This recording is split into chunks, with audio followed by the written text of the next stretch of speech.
The world had changed a lot by 2025, but Bill Gates hadn't stopped thinking about the one word that had defined his entire life: yes. He'd said yes to challenges, yes to sleepless nights, yes to criticism, and yes to ideas that others laughed at. But this time, it wasn't about building an empire or funding a new technology.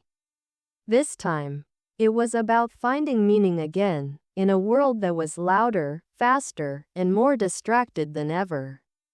Sitting alone in his quiet Seattle home, he looked out at the rain and thought about everything he had built: Microsoft, his foundation, the billions of dollars given away. Yet, deep inside, there was a strange emptiness. I've changed the world, he thought, but have I changed myself? It wasn't regret, it was reflection, a soft, quiet realization that even a man who had everything could still be searching for something real, something human. That morning, he received a message from a young innovator working in Africa. The message was short: "Sir, I don't need your money. I just want your advice." That single line stopped him cold. For the first time in years, someone didn't ask Bill Gates for funding, for a grant, or for an endorsement. They asked for his time. That simple request pulled him back to who he once was: a curious young man who just wanted to understand the world better. He packed his bag, left behind the luxury of schedules and assistants, and quietly flew to Kenya. No media, no cameras, no team. Just Bill, the man, not the billionaire. When he met the young innovator, a 23-year-old woman named Aisha, she was standing beside a small solar-powered water purifier she'd built herself. It wasn't perfect. It was leaking, struggling, inefficient, but it worked. And Bill smiled, not because it was advanced, but because it was real. "Do you know what people said when I built my first software?" he asked. Aisha looked curious. "They said it was useless. But I didn't stop." He helped her redesign the circuit on the spot, kneeling beside her with his sleeves rolled up, teaching, sharing, guiding. Villagers started to gather around. For a moment, it wasn't about the billionaire, it was about two minds working together for hope. Later that night, as they sat by the quiet fire under a sky full of stars, Aisha asked, "Sir, what keeps you going after all this success?" Bill thought for a long time before answering.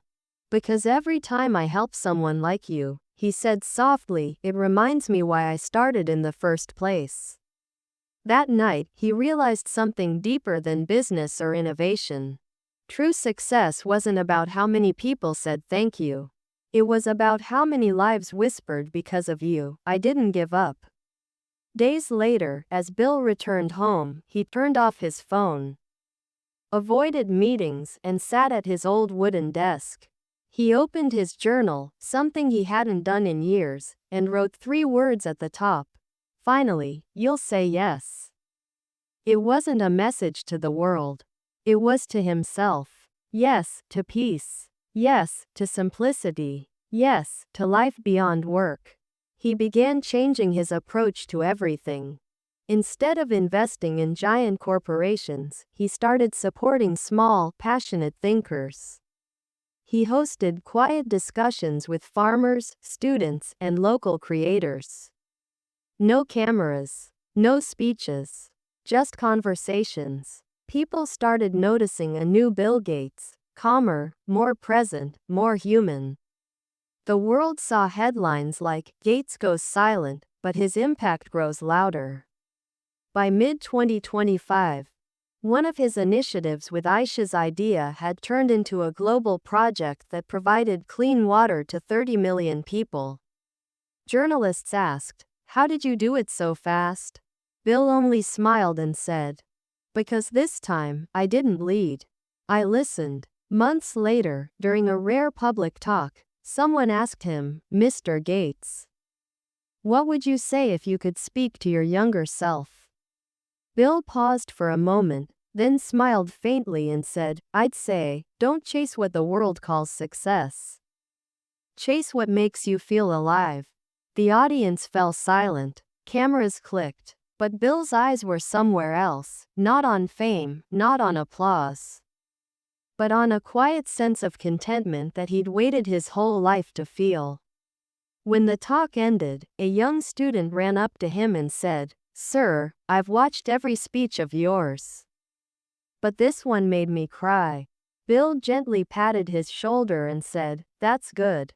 It means you're alive. Later that evening, as he drove through the rain back to his empty home, he smiled softly and whispered to himself, Yes, finally, yes.